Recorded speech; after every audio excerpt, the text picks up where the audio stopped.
Oui, exactement. Donc la preuve par 7, c'est une démarche qui soutient des projets d'urbanisme et d'architecture comme des occasions et des prétextes de parler de sujets plus larges de société, comme comment est-ce qu'on se forme, comment est-ce qu'on habite les centres-bourgs, comment est-ce qu'on s'alimente.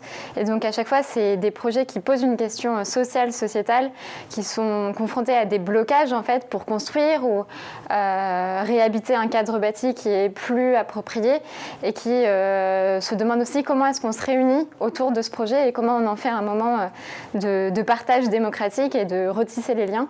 Et donc la preuve par 7, elle soutient une dizaine de projets, donc on est partenaire des projets.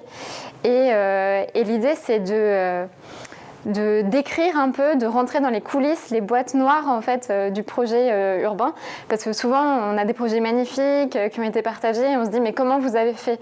Et on n'a que la belle histoire. Et donc en fait la preuve par 7, c'est de raconter un peu ce processus de projet, soutenir sur ces méthodes ancrées sur les territoires pour faire avec les ressources des territoires, qu'elles soient humaines ou matérielles, et donc documenter le récit, mais aussi documenter les documents contractuels, les conventions en fait, ce qui est très peu à disposition et ce qui devrait pouvoir circuler beaucoup plus librement. Comment est-ce qu'on a réussi à faire un appel d'offres beaucoup plus ancré avec les entreprises des territoires? Comment est-ce qu'on a réussi à monter une convention d'occupation temporaire? Comment est-ce que le système de gouvernance d'un lieu qui est occupé progressivement, il s'est construit et c'est quoi la convention qui lie les parties? Donc expérimenter, documenter et transmettre, c'est les 3 axes de travail aujourd'hui de la preuve par 7.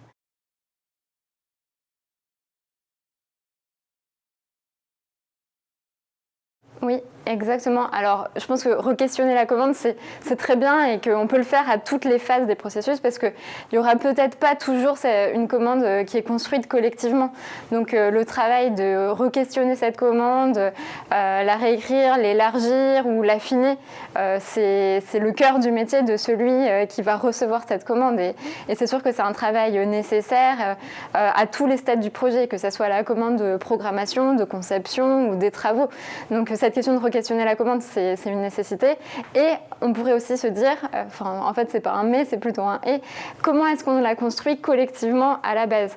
Donc, il y a une des réponses qui serait voilà, de s'installer dans le temps long avec une discussion de confiance entre des concepteurs, des collectifs qui s'installent sur un territoire et qui dialoguent avec les élus.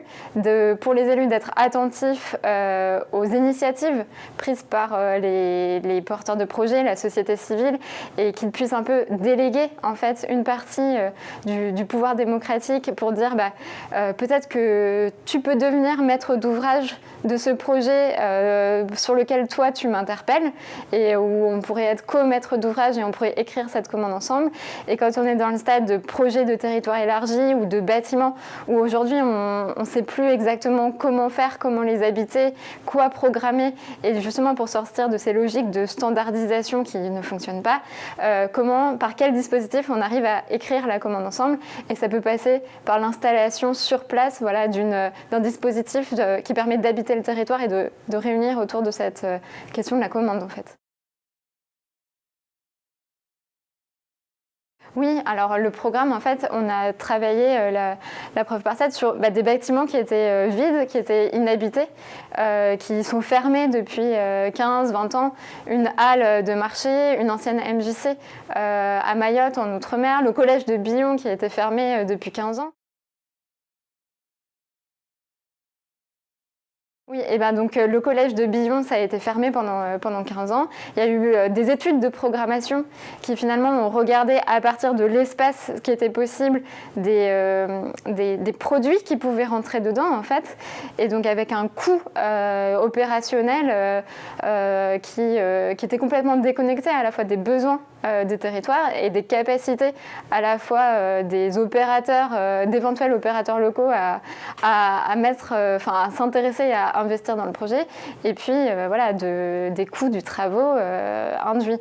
Et donc en fait à Billon, l'idée ça a été de réouvrir progressivement le bâtiment. Donc la mairie, elle a construit un marché public avec le parc naturel régional du Livradois-Forez qui a aidé à l'écriture de ce marché. Donc là, l'intervention d'un tiers, elle est hyper importante. Donc il y a la preuve par 7, il y a cet acteur local très fort, très ancré dans les territoires qui est le PNR, qui a permis d'écrire cette commande publique. En fait, c'est une commande d'intention, d'idée, qui est une commande de méthode en fait, qui est de dire on réouvre le bâtiment, on le réouvre par les usages, et à vous, habitants, collectifs d'habitants, de mobiliser en fait un écosystème d'acteurs, de structurer cette gouvernance et petit à petit de réhabiter le bâtiment et en fait d'éprouver sur le lieu du bâtiment, sur le lieu du projet, ce que pourraient être ces programmes.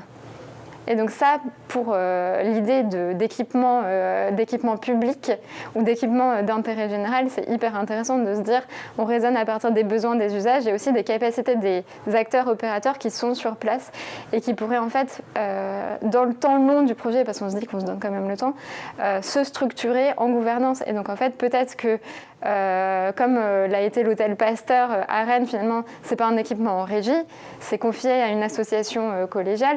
À Billon, il y a une gouvernance qui est en train de se structurer, et donc peut-être que ça ne sera pas forcément un équipement public géré entièrement par le public.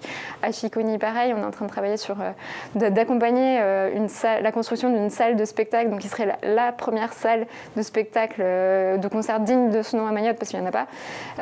Peut-être que c'est pas forcément un équipement public, mais peut-être que la gestion est partagée.